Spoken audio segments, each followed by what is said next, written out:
சிறகடிக்க ஆசை சீரியல்ல இனி எபிசோட்ல என்ன நடந்திருக்கு அப்படின்னு பார்த்தீங்கன்னா, இப்ப முத்துவும், மீனாவும் வந்து நோட்டீஸ் அடிச்சு அத எல்லா இடத்துக்கும் குடுத்துக்கிட்டு இருக்கிறாங்க.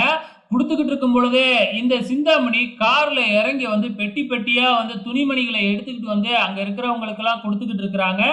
துணிமணி குடுக்குறாங்க அப்படின்ன உடனே மீனா குடுத்த நோட்டீஸ் எல்லாம் கீழ போட்டுட்டு எல்லாருமே இலவசமா கிடைக்குதுன்னு அத வாங்க ஆரம்பிச்சுடுறாங்க. நம்ம மீனாவுக்கு ரொம்ப கவலையாயிடுச்சு. என்னடா நம்ம இவ்ளோ பாடுபட்டு நோட்டீஸ்லாம் பிளான் பண்ணி எழுதிட்டு வந்து குடுத்தா, அத படிக்காம இவங்க இப்படி அலையறாங்களே அப்படின்னு ரொம்ப கவலைப்படுறாங்க. இப்ப ஸ்ருதியோட ரெஸ்டாரண்ட்ல தான் மீட்டிங் போட்டு என்ன பண்ணலாம் அப்படின்னு திட்டம் போடுறாங்க. அப்ப வந்து பார்த்தீங்கன்னா, நம்மளும் குடுக்கணும். ஆனா வந்து இந்த மாதிரி இலவசம்லாம் குடுக்கக்கூடாது. அவங்களுக்கு ஏதாச்சும் யூஸ்ஃபுல்லா இருக்கிற மாதிரி இலவசமா ஏதாச்சும் பண்ணணும் அப்படின்னு பிளான் போடுறாங்க. உடனே ஸ்வேதா ஒரு ஐடியா குடுக்குறாங்க.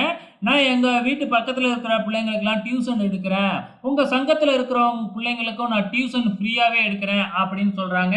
நம்ம ஸ்ருதி இருந்துகிட்டு 3 மாசத்துக்கு ஒரு தடவ நான் ஃப்ரீ மெடிக்கல் கேம்ப் பண்றதுக்கு ஏற்பாடு பண்றேன். ஹாஸ்பிட்டல்ல இருந்து. உங்க சங்கத்துல இருக்கிறவங்க குழந்தைங்களுக்கெல்லாம் ஃப்ரீயாவே மருத்துவம் பார்த்துக்கலாம்.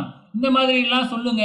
அப்பதான் உங்களுக்கு சப்போர்ட் அதிகமாகும் அப்படின்னு மீனாவுக்கு ஐடியா குடுக்குறாங்க. மீனாவுக்கு இது புடிச்சு போயி, அங்க இருக்கிறவங்க எல்லாத்துக்கிட்டயும் இத சொல்லி பிரச்சாரம் பண்ண ஆரம்பிக்கிறாங்க. இதனால மீனாவுக்கு பயங்கரமா சப்போர்ட் அதிகமாயிக்கிட்டே இருக்கு. இந்த விஷயம் இப்ப சிந்தாமணிக்கு தெரிய வருது இல்லையா?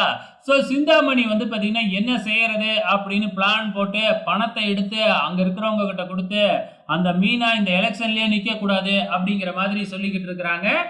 இந்த விஷயத்தை எல்லாமே ரேகா பாத்துறாங்க. சிந்தாமணியோட பொண்ணு பார்த்துட்டு நேரா போய் அவங்க அம்மா கிட்ட நீ இந்த எலெக்ஷன்ல நிக்க கூடாது அப்படின்னு சொல்லி பாக்குறாங்க. ஆனா சிந்தாமணி கேட்கறதா இல்ல. இது வந்து என்னோட கௌரவ பிரச்சனை, அதனால நிப்பேன் அப்படின்னு சொல்லிடுறாங்க. உன்னையெல்லாம் திருத்தவே முடியாது, நீ கண்டிப்பா இந்த எலெக்ஷன்ல ஜெயிக்க மாட்ட அப்படின்னு சொல்லிட்டு ரேகா அங்க இருந்து கிளம்பிடுறாங்க. இந்த பக்கம் மீனாவுக்கு பயங்கரமா ஆதரவு பெருகிக்கிட்டே போகுது இல்லையா? இப்ப ஸ்வேதா, ஸ்ருதி இவங்க எல்லாருமே முத்து எல்லாமே மீனாவுக்கு பயங்கரமா சப்போர்ட் பண்றதுனால சிந்தாமணிக்கு பயம் வர ஆரம்பிச்சிடுச்சு. இப்ப சிந்தாமணி என்ன பிளான் பண்றாங்க அப்படின்னு பாத்தீங்கன்னா, மீனாவை இந்த எலெக்ஷன்லயே நிக்க விடக்கூடாது அப்படிங்கிற மாதிரி தான் பிளானை போட்டுக்கிட்டு இருக்கிறாங்க. அடுத்த வாரம் என்ன நடக்க போகுது அப்படிங்கிறத பொறுத்திருந்து பார்க்கலாம்.